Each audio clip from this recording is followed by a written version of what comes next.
हरे कांच की चूड़ियाँ। भाग 3। भाग 3।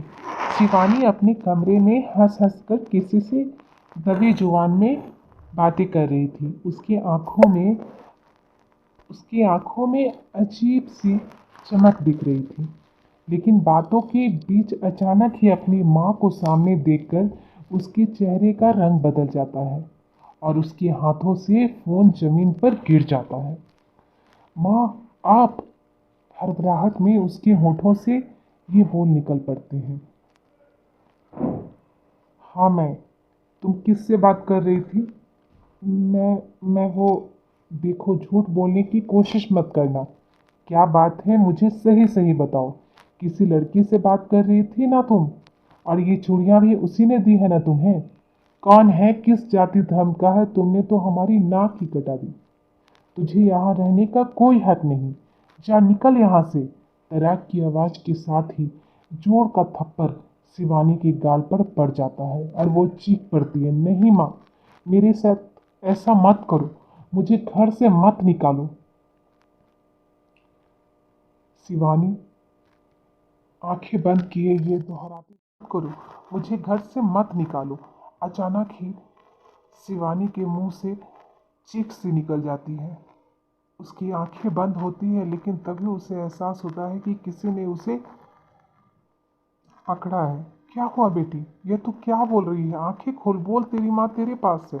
शिवानी अचानक ही हड़बड़ा सी जाती है और जब आंखें खोलती है तो उसे एहसास होता है कि वो जो कुछ भी अभी उसने देखा है वो उसकी कल्पनाएं थी, जो खुली आंखों से उसे सच्चाई का आभास करा गई। शिवानी के चेहरे पर अब भी पसीने की बूंदें झिलमिला रही थी, लेकिन फिर माँ के स्पर्श से वो समान हो जाती है। माँ उसे कुछ देर आराम करने को कहकर कमरे से निकल जाती है और शिवानी अतीत के उस गलियारे में दौड़ लगा देती है जब उसकी मुलाकात राहुल से हुई थी। कॉलेज का पहला दिन था।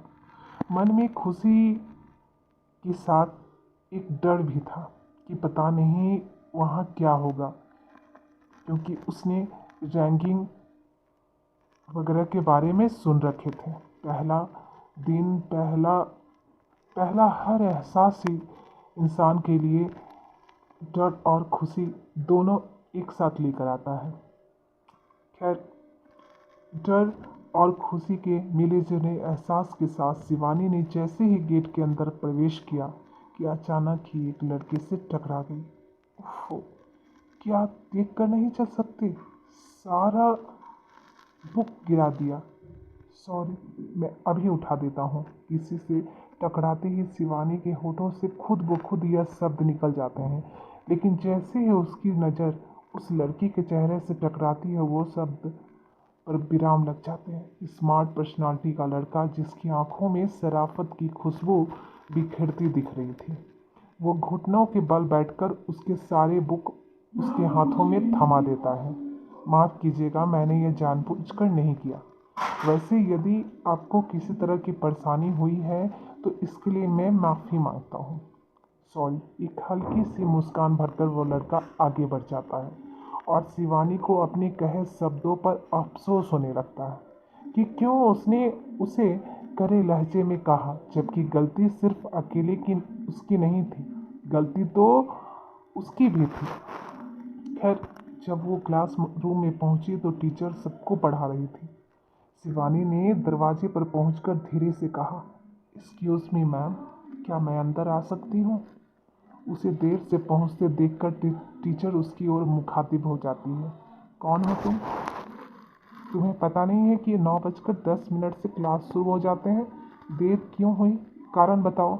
मैम वो, सॉरी मैम। टीचर की जोरदार और गंभीर आवाज़ से शिवानी घबरा जाती है। एक तो पहला दिन और उस पर भी गंभीर शख्सियत वाली मैम से सामना। कुछ शब्द चाहकर भी जबान से नहीं निकल पाए। टीचर कई बार उससे कारण पूछती है, लेकिन जब उसे कोई जवाब नहीं मिलता तो वो गुस्से में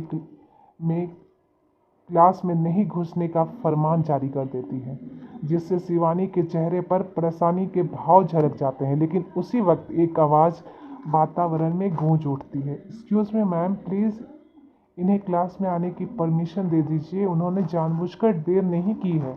शिवानी के साथ साथ क्लास के सारे स्टूडेंट का ध्यान उसकी ओर चला गया। तभी मैम बोल पड़ती, अरे राहुल तुम, पर तुम कैसे इस लड़की के देर की वजह जानते हो? मैम, मैं इसलिए जानता हूँ कि मेरी और इनकी टक्कर हो गई थी, जिसकी वजह से इनकी बुक वगैरह बिखर गई थी।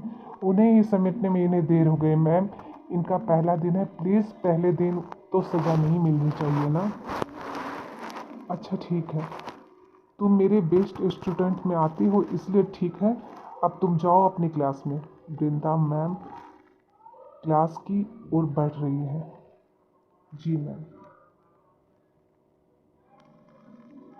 एक सरसरी नज़र शिवानी पर डालकर राहुल वहाँ से चला जाता है।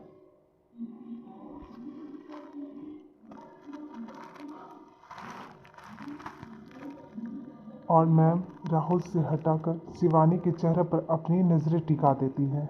कारण तो तुम भी बता सकती थे ना, फिर बताया क्यों नहीं? वैसे तुम्हारा नाम क्या है? मैम, मैं शिवानी। आज मेरा पहला दिन है। Shivani, nice name. पर तुम्हारा पहला दिन क्यों? क्लासेस शुरू हुए 1 हफ्ता गुजरने को है, इतने दिन कहाँ थी?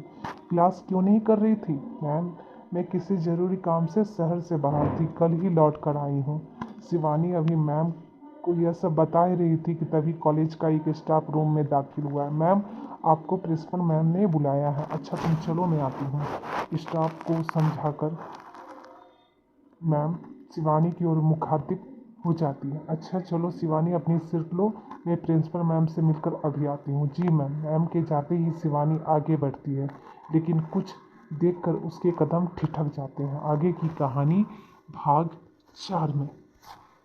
शिवानी के पैर आखिर क्यों ठिठक गए, जानने के लिए अगला भाग जरूर सुनें। धन्यवाद।